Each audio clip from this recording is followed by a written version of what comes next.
j'espère que vous allez bien, donc moi c'est super. Alors aujourd'hui je vais vous présenter des choses que vous ne savez probablement pas sur Minecraft. Première chose, armez-vous d'un œuf de creeper et d'un briquet ou de quoi allumer le creeper. Si vous le mettez sur un demi-dalle, fail. Si vous le mettez sur un demi-dalle,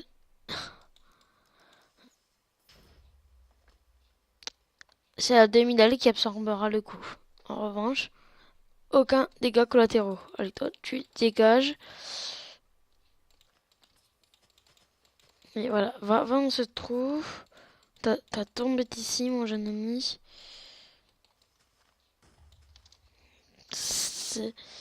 Il a voulu écarter sa tombe. Il a écarté sa tombe.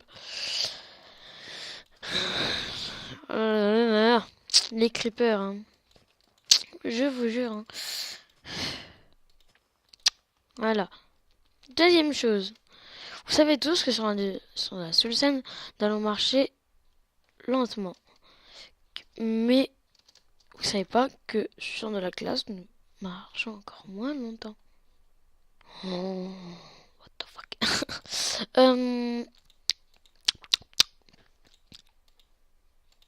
Toc, un squelette. Vous ne savez pas qu'un œuf de squelette ou de zombie ou d'autres mobs ne prennent pas leurs dégâts sur la seule sand. Ils ne prendront pas feu. Et ils gardent même leur capacité si il a ça. Du coup, pour des parties Diamant Arena, ça peut vraiment être sympa.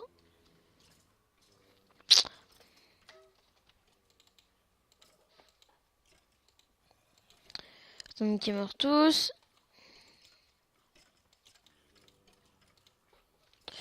Ouais, bon, d'accord. Vous voulez pas mourir? Vous allez mourir. Hop, hop, je suis un thug.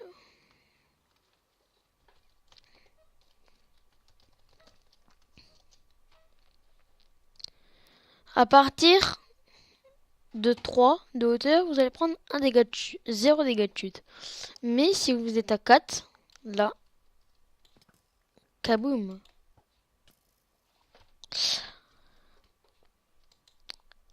Un charbon peut faire cuire exactement 8 items. N'importe lesquels. Et un saut de lave, 1000 items. Donc des stocks et des stocks, plus je ne sais plus combien. Merde, il y a plein d'enderperles. Non, votre give slash game mode 1. Hop, hop, hop.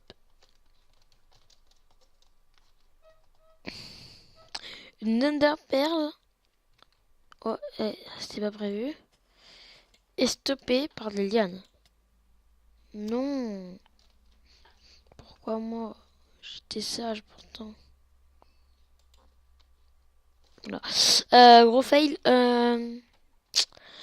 Alors à chaque fois qu'on essaye de mettre par rapport à les coffres par rapport à leurs cousins les Undershires, ils ne peuvent pas se mettre tous alignés comme ça. Ils feront son même à côté comme ceci. Technique, c'est de mettre un coffre piégé. Et donc là, j'ai fait coffre piégé. Vous voyez, coffre piégé, coffre piégé. Ou coffre piégé, coffre. Voilà.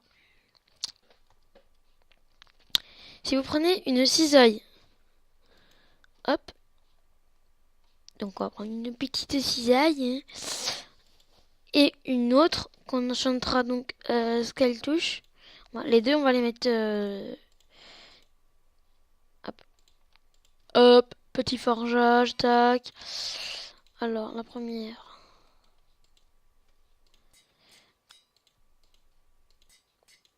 Hop.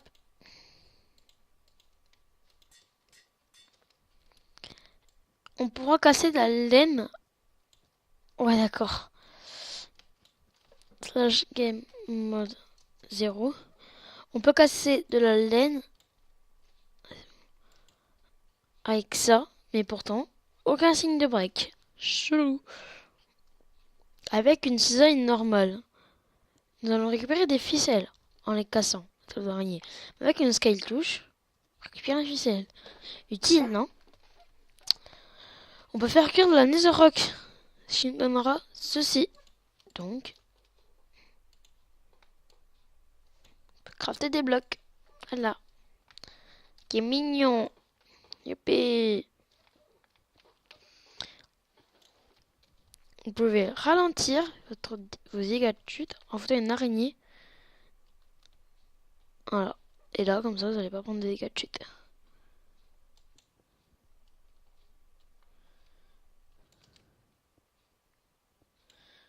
Voilà, petite technique.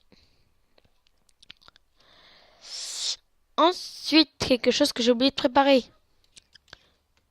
Par rapport au mob normal, le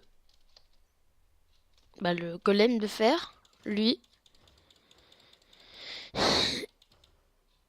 il a beaucoup coulé, il essaiera jamais de revenir en l'air. Alors, je sais pas, vous allez... Youpi, ça marche. À ce qui paraît, parfois ça marche, parfois ça marche pas. L'arc est plus puissant qu'une épée en diamant. On va vérifier ça sur un golem. Tu restes là. Ok. Alors on va voir combien il a fallu de coups pour mourir à ce coup-là. 1, 2, 3, 4, 5, 6, 7, 8, 9, 10, 11, 12, 13. 13 coups. C'est vraiment pas mal, hein. Bon bah si on trouve pas, hop.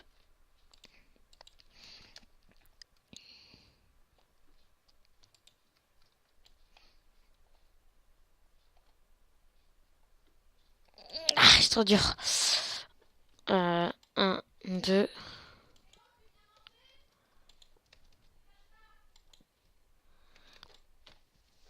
1, 2, 3, 4, 5, 6, 7, 8, 9, 10, 11, 12, 13, 13. Et bien voilà les amis, donc cette vidéo vous a plu, n'hésitez pas à vous abonner. Et peace, PVP and more.